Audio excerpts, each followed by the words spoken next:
आज से करीब 3 साल पहले क्रिपिन नाम की एक डॉक्टर ने कैंसर का इलाज ढूंढ लिया था। वो अपनी ये उपलब्धि न्यूज पर बता रही थी कि कैसे उन्होंने 10,000 मरीजों पर इसका टेस्ट किया और उसमें से सारे के सारे ठीक हो गए। लेकिन कुछ महीनों के बाद ही उन मरीजों के अंदर एक खतरनाक वायरस ने जन्म लिया और उस वायरस ने 3 साल के अंदर धरती के 99% लोगों का खात्मा कर दिया, और जो बच गए वो आज भी जीने के लिए संघर्ष कर रहे हैं। इसी बीच हम अमेरिका के शहर मैनहट्टन के अंदर रॉबर्ट नेविल नाम के एक आदमी को देखते हैं, जो कि अपने डॉग सैम के साथ हिरन का शिकार कर रहा था। एक हिरन उसके निशाने पर थी कि तभी एक शेरनी उसको दबोच लेती है। रॉबर्ट शेरनी को मारकर अपना शिकार छीनता उससे पहले ही घड़ी में अलार्म बजने लगता है और वो सब कुछ छोड़ छाड़ कर अपने घर की तरफ निकल जाते हैं, क्योंकि अंधेरा होते ही डार्क सीकर्स बाहर निकलते हैं। उनसे बचने के लिए रॉबर्ट ने अपने घर पर कड़ा बंदोबस्त किया हुआ था। वो अंधेरा होने से पहले ही खाना वगैरह खाकर घर के सारे लाइट ऑफ करके घर को सील कर देता है, ताकि डार्क सीकर्स को पता न चल पाए कि कोई भी इस घर के अंदर रहता है। यहां से कहानी फ्लैशबैक में जाती है, जहां पर रॉबर्ट अपनी फैमिली को न्यूयॉर्क सिटी से बाहर निकालने के लिए एयरपोर्ट की तरफ जा रहे होते हैं। तभी रेडियो पर यूएस प्रेसिडेंट का एक फरमान आता है, जिसमें वो ऐलान करते हैं कि वायरस फैलने के कारण न्यूयॉर्क सिटी को क्वारंटीन किया जा रहा है। जो इन्फेक्टेड नहीं है वहीं शहर से बाहर जा सकेंगे। रॉबर्ट अपनी बीवी और बेटे को लेकर एयरपोर्ट पहुंचते हैं। उस रोड पर हजारों की तादाद में गाड़ियां खड़ी होती है। लोग पैदल ही एयरपोर्ट की तरफ भाग रहे होते हैं, क्योंकि हर किसी को यहां से बाहर निकलना है। वहीं मिलिट्री के पास एक डिवाइस होता है, जिससे स्कैन कर वो सिर्फ उन्हीं लोगों को शहर से बाहर भेज रहे होते हैं जो कि इन्फेक्टेड नहीं है। रॉबर्ट एक लेफ्टिनेंट जनरल थे, इसलिए उनको लाइन में नहीं लगना पड़ता और उनके फैमिली का स्कैन करने के बाद एक स्पेशल हेलीकॉप्टर बुलाया जाता है। पर वो उनके साथ नहीं जाते, क्योंकि वो यहां रहकर वायरस का इलाज ढूंढने वाले हैं। अब इनका हेलीकॉप्टर जैसे ही टेक ऑफ करता है, कुछ इन्फेक्टेड लोग एक हेलीकॉप्टर पर हमला कर देते हैं और वो हेलीकॉप्टर आकर इनके हेलीकॉप्टर से टकरा जाता है, जिसमें उनकी फैमिली खत्म हो जाती है। तभी रॉबर्ट की आंख खुलती है, जिसके बाद वो वर्कआउट वगैरह करके अपने लैब में पहुंचते हैं, जहां पर वो वायरस का क्योर ढूंढने के लिए चूहों पर परीक्षण करते हैं। इनके द्वारा बनाए गए GA सीरीज की अलग अलग वैक्सीन ज्यादातर चूहों पर बेअसर थी। कई तो मर चुके थे, लेकिन उनमें से जिस चूहे को GA सीरीज की 391 वैक्सीन लगी थी, वो बिल्कुल नॉर्मल हो गया था।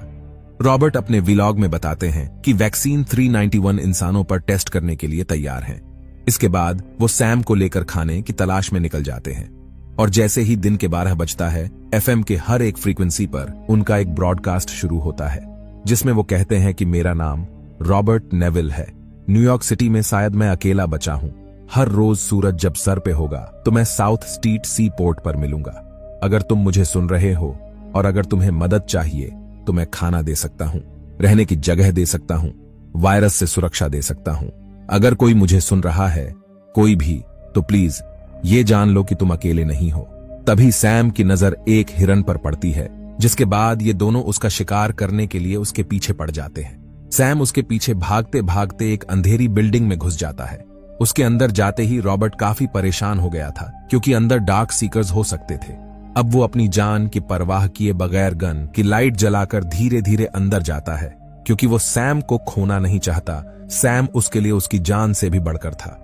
वहीं पर एक कमरे में काफी सारे डार्क सीकर्स मौजूद थे, जिन्हें देख वो बिना फुटस्टेप दिए पीछे हट जाता है।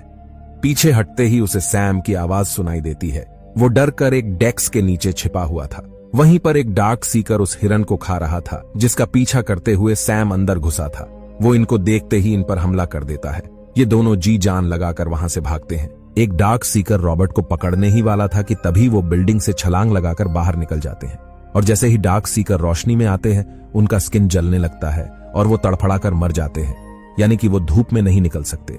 इसके बाद रॉबर्ट सैम को गाड़ी में सुरक्षित बैठाकर एक ट्रैप तैयार करता है। उसके इस ट्रैप में एक डार्क सीकर फंस जाती है, जिसे बचाने के लिए उसका पार्टनर बाहर तक आ गया था। ये डार्क सीकर एक फीमेल थी, जिसके गर्दन पर एक तितली का टैटू बना हुआ था।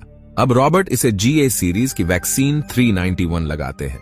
वैक्सीन लगते ही उसका टेम्परेचर और सांसें नॉर्मल होने लगती है, यानी कि वैक्सीन काम कर रहा था। कि तभी अचानक वो बौखला उठती है और देखते ही देखते उसकी सांस रुक जाती है। उसे जिंदा रखने के लिए रॉबर्ट को क्रिपिन वायरस का डोज देना पड़ता है। मतलब ये वैक्सीन भी किसी काम का नहीं था। रॉबर्ट निराश होकर उसे वहीं पर लॉक करके लैब से बाहर निकल जाते हैं। अगले दिन जब वो अपना ब्रॉडकास्ट खत्म करके लौट रहे थे, तभी रास्ते में उन्हें एक पुतला खड़ा मिलता है। पर हैरानी की बात ये थी कि अगर शहर में कोई जिंदा नहीं बचा है तो फिर इस पुतले को शोरूम से बाहर कौन उठाकर लाया। डार्क सीकर्स भी ये नहीं कर सकते थे क्योंकि उनका ब्रेन डेड होता है।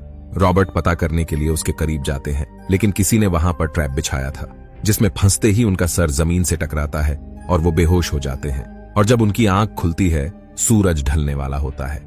वो किसी तरह जेब से चाकू निकालकर रस्सी काटते हैं, लेकिन नीचे गिरते ही चाकू उनके पैरों में धंस जाता है। अब वो चल भी नहीं सकते थे, इसलिए घसीट घसीट कर कार की तरफ बढ़ते हैं। तभी एक डार्क सीकर अपने शिकारी कुत्तों को इनके ऊपर छोड़ देता है। दरअसल ये वही डार्क सीकर रहता है जिसके माशूका को रॉबर्ट ने ट्रैप में फंसाया था, इसलिए इसने ठीक उसी प्रकार रॉबर्ट को ट्रैप में फंसाया, यानी कि उसका दिमाग भी इंसानों की तरह काम कर रहा था। तभी सूरज ढलते ही शिकारी कुत्ते इन पर हमला कर देते हैं। रॉबर्ट गन से उनको मार तो देता है, लेकिन इस बीच सैम को इन्फेक्टेड कुत्तों ने काट लिया था। वो उसे तुरंत घर लाकर GA सीरीज का 391 वैक्सीन लगाते हैं और उसे गोद में लेकर भरोसा दिलाते हैं कि वो ठीक हो जाएगा।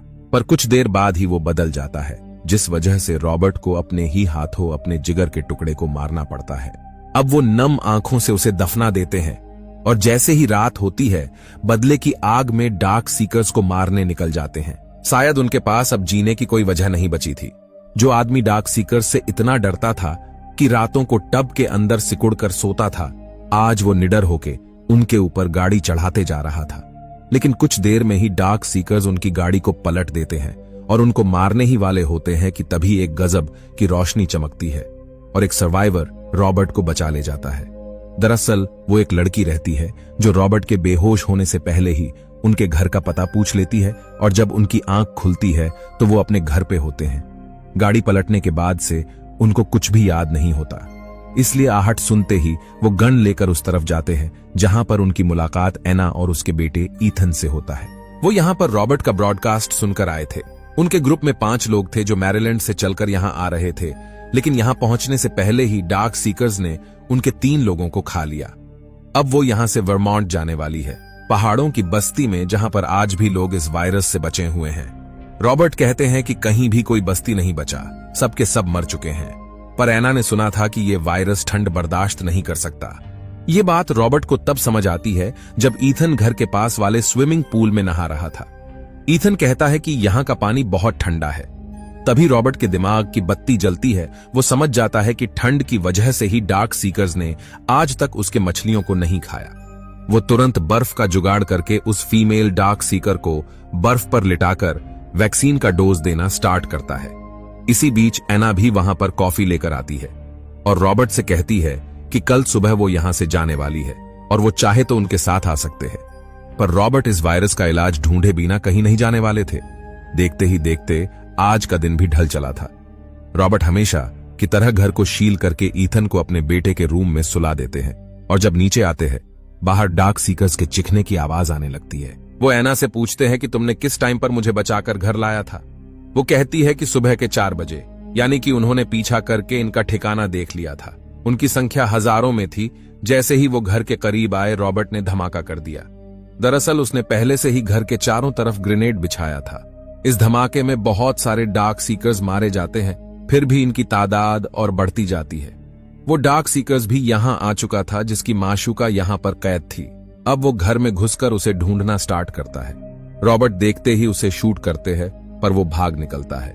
इसके बाद वो एना और ईथन को बचाकर लैब के अंदर छिप जाते हैं, जहां पर वो देखते हैं कि वो डार्क सीकर्स नॉर्मल हो गई है, यानी कि बर्फ पर लिटाने से वैक्सीन का असर हो रहा होता है। इसी बीच बहुत सारे डार्क सीकर्स लैब तोड़कर अंदर घुस जाते हैं। रॉबर्ट तुरंत शीशे के दरवाजे को बंद कर देते हैं, जो कि बुलेट प्रूफ है, और चिल्ला चिल्लाकर बताते हैं कि उनको वायरस का क्योर मिल चुका है, वो उन सबको ठीक कर सकते हैं। लेकिन वो डार्क सीकर अपनी माशूका को देख और बौखला उठता है और दरवाजे पर बार बार प्रहार करना शुरू करता है, जिससे शीशा टूटने ही वाला होता है। उससे पहले ही रॉबर्ट उस फीमेल डार्क सीकर के ब्लड को एक ट्यूब में निकाल लेते हैं और एना को बताते हैं कि इस वायरस का इलाज इसके ब्लड में है। वहीं एक सेफ रूम होता है जिसके अंदर एना और ईथन को बंद कर देते हैं और डेस्क से ग्रेनेड निकालकर डार्क सीकर्स के साथ साथ अपने आप को भी उड़ा लेते हैं। इस मूवी का एक दूसरा एंडिंग भी है जो कि OTT पर रिलीज हुआ था। जिसमें वो डार्क सीकर शीशे पर टक्कर मार मार कर ब्लड से तितली का निशान बनाता है। उसके माशूका के गर्दन पर भी वही निशान बना हुआ था, यानी कि वो बताने की कोशिश कर रहा होता है कि वो सिर्फ अपनी माशूका को यहां से छुड़ाने आया है। रॉबर्ट उसकी फीलिंग समझते ही उसके माशूका को दोबारा क्रिपिन वायरस इंजेक्ट करके उसे सौंप देते हैं और वो इनको सही सलामत यहां से जाने देता है। जिसके बाद ये तीनों वर्मोंट के घाटी की तरफ निकल जाते हैं